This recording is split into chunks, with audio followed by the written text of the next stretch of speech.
오늘을 사세요. 눈이 부시게. 안녕하세요, 여러분. 닉시입니다. 제가 한동안 미니멀리즘에 빠져 있었다는 사실 제 구독자분들이라면 아실 텐데요. 오늘은 그 이야기를 해보려고 해요. 구독과 좋아요는 많은 힘이 됩니다. 감사합니다. 2017년까지 저는 거의 평생을 다다익선, 다양성과 다채로움을 사랑하던 맥시멀리스트에 가까운 사람이었습니다. 즉, 많으면 많을수록 제 자신을, 그리고 나아가서는 제 삶과 제 주변까지도 더욱 풍족하게 할 수 있다고 생각했었어요.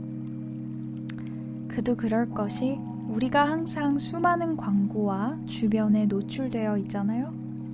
그럼 꼭 그것을 또 한 번 시도해보고 싶고 궁금해진단 말이죠. 또 시도해보지 않았으면 나만 시대에 뒤처진 것 같다는 느낌도 들기도 하고요. 하지만 어느 날 정리와 정돈법을 잘 모르던 저는 제가 소유한 많은 개체의 물건들이 괴물처럼 무겁게만 느껴지는 날이 있었습니다. 그래서 처음에는 정리를 시도합니다. 어떻게 하면 정리를 잘할 수 있을까? 조금 덜 지저분해 보일까? 라는 질문들로 시작되었어요. 그러다가 점차 좀 더 깔끔하고 세련되게 살아갈 순 없을까? 등의 질문과 함께 정리하는 방법, 정리 잘하는 방법 등을 찾아보기 시작합니다. 그때 당시 도미니크 로로라는 프랑스 수필가의 지극히 적게 라는 책을 읽게 되었어요. 작가는 오랫동안 일본에 거주하며 선불교와 동양 철학의 깊은 영향을 받아 적게 소유하며 일상을 예술로 만드는 지혜를 이야기하고 있었는데요. 친구, 시간, 지식처럼 비물질적인 것부터 보석, 화장품, 주방용품까지 우리가 소유하는 모든 것을 테마로 가볍게 소유하고 현명하게 쓰는 지혜를 이야기합니다. 적게 소유해서 고효율적으로 살아간다는 그 자체가 너무 신선한 거예요. 다들 더 소유하려 드는 이 자본주의 사회에서 말이죠. 그래서 책을 보며 정돈을 제 삶에 제대로 적용시키기 시작했어요. 그런데 정돈을 해도 정돈이 안 되는 거예요. 특히나 바쁜 시기엔 안 그래도 바쁜데 정리까지 할 여력도 마음의 여유도 없었습니다. 그러던 와중 마리에 콘도의 스파크 조이라는 책을 접하게 되었어요. 그 책은 대략적으로 자신의 가슴을 더 이상 뛰게 하지 않는 물건은 굳이 함께 서식할 필요가 없다는 메시지를 품고 있었습니다. 그렇게 가슴을 뛰게 하는 물건들을 선별하여 그들과만 함께 살아가라는 강한 메시지를 제게 주었었는데요. 그렇게 자극을 받은 저는 그 이후에도 미니멀리즘이라는 사상을 그저 간결한 디자인적 요소가 아닌 삶의 형태에 적용한 사례들의 다큐멘터리, 유튜브 등등 다양하게 찾아보았어요. 그 당시가 2017년, 바로 노마드 라이프가 유행하기 시작했을 때죠.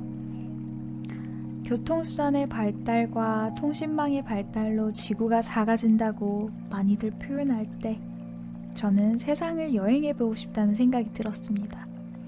그때 단순한 삶은 여행을 하며 살아가고 싶은 제게 꼭 필요했어요. 물건이 많으면 이동하기 너무나 버거웠거든요. 그렇게 다양한 여행을 하며 더 많이도 들고 가보고 너무 적게 들고 가 돈을 내고 있는 물건을 또 사야 하는 출혈도 겪으며 저는 제가 꼭 필요한 물건들이 무엇인지를 차차 알아가게 되었어요. 그렇게 정리한 체크리스트를 보며 저는 적잖이 놀랐었습니다. 바로 생각보다 제가 살아가는 데에 필요한 물건이 많지 않다는 점과 집에 소유하고 있는 물건들이 그닥 필요하지 않은데 자리만 차지하는 경우가 많았다는 것을 제대로 느꼈기 때문인데요. 물건을 더 이상 내 삶을 잡아먹힐 수 없다고 느낀 저는 선언합니다. 내가 가진 물건들을 분석해서 당장 정리할 거야. 그런 마음가짐으로 집안을 둘러보니 저의 물건들의 양상은 이러했습니다. 생각보다 많이 갖고 있지만 전혀 사용하지 않았던 물건들. 물려받거나 선물받아 많이 갖고 있지만 제 취향이 아니어서 사용 빈도가 적은 물건들.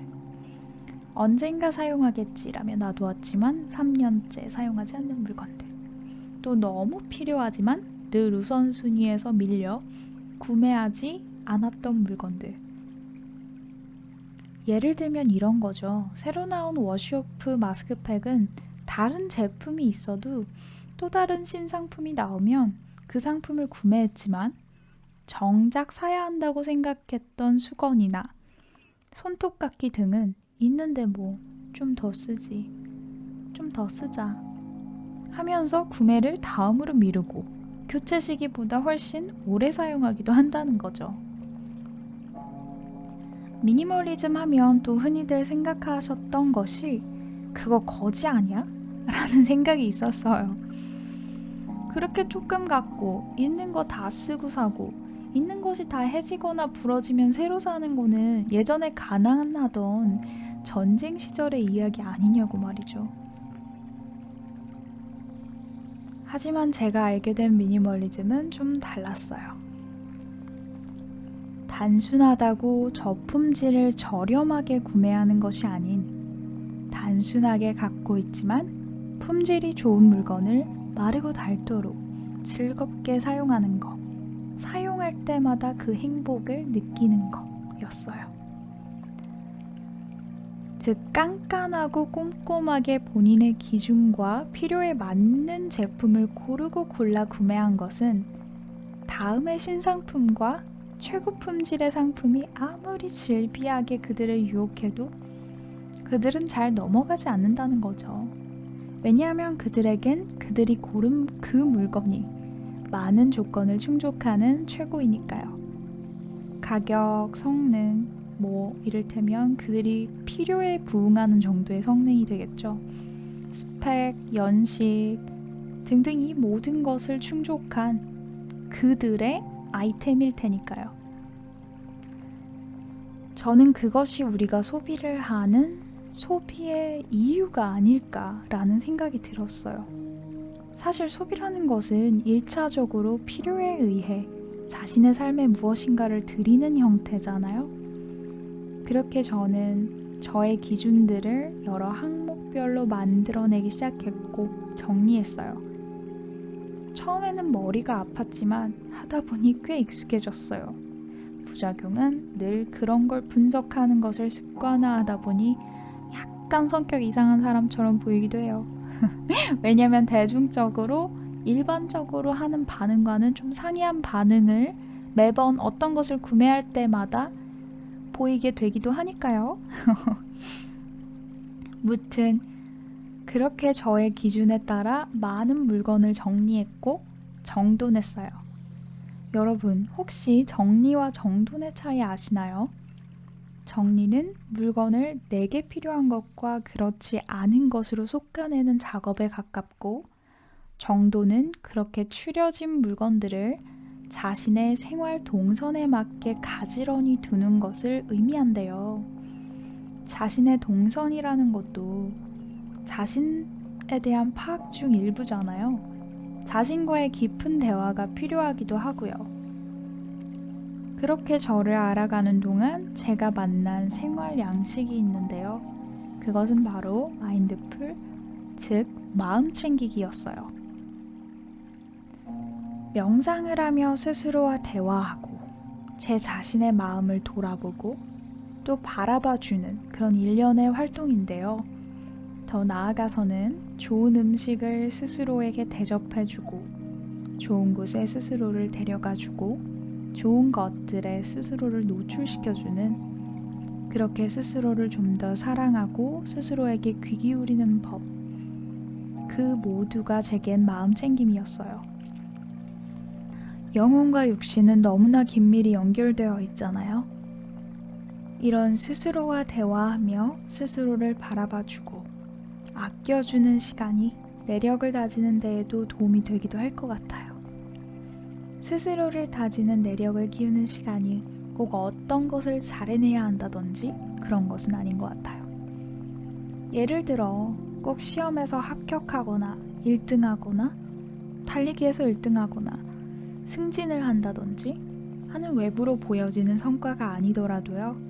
스스로와 대화하고 스스로의 강점과 부족한 점, 약점 등을 바라봐주고 상처를 스스로 안아주고 치유해주고 하는 등등의 시간들이 지쳤을 때 일어날 수 있고 또 다시 달릴 수 있는 힘을 주는 것 같아요. 스스로를 잘 지켜보고 스스로에게 귀 기울일 줄 아는 시간이 그냥 얼핏 보기에는 상당히 비생산적으로 보일 수 있잖아요. 눈에 보이는 결과가 없으니까요. 그런데 그게 다양한 것들과 마주해야 하는 이 세상을 나답게 살아내기 위해선 정말 필요한 활동이라는 생각이 들었어요. 제겐 자기 자신의 다양한 면모를 이해하는 데에도 정말 중요한 시간이었고요. 아마 앞으로도 평생 계속 진행 중일 것 같은데요. 그래도 그때 2017년에서 2021년 정도까지의 미니멀리즘 자체를 제 삶에 적극적으로 도입시키고 고집중적으로 도입해보던 시간들이 정말 제겐 저를 이해하는 데 많은 도움이 됐어요. 미니멀리즘이란 게 많은 것들을 간소화하게 되잖아요. 비물질적인 것부터 시작해서 물질적인 부분까지 말이죠. 그러니까 정말 오롯이 자신에게 집중할 수 있던 시간이 주어졌달까요? 그래서 여러분들과 제가 미니멀리즘을 통해 알게 된 마음 챙김을 함께 공유하고 싶어서 이렇게 제 이야기를 하게 되었어요. 앞으로는 우리가 가고 싶은 곳으로 나아갈 수 있는 힘을 실어줄 화관과 명상 영상들도 간간히 올릴 예정입니다. 물론 저는 지금은 구독자 여러분도 아시다시피 미니멀리즘과 맥시멀리즘 사이에서 밸런스 게임을 진행 중이에요. 최근 저는 그 두 가지의 구체적인 필요 상황을 깨달았는데요. 그것에 대해서는 다음 영상에서 또 자세히 이야기하도록 하겠습니다. 그럼 앞으로도 평온하고 평안한 나날 함께해요. 오늘을 사세요. 눈이 부시게. 감사합니다. 구독과 좋아요는 많은 힘이 됩니다. 감사합니다.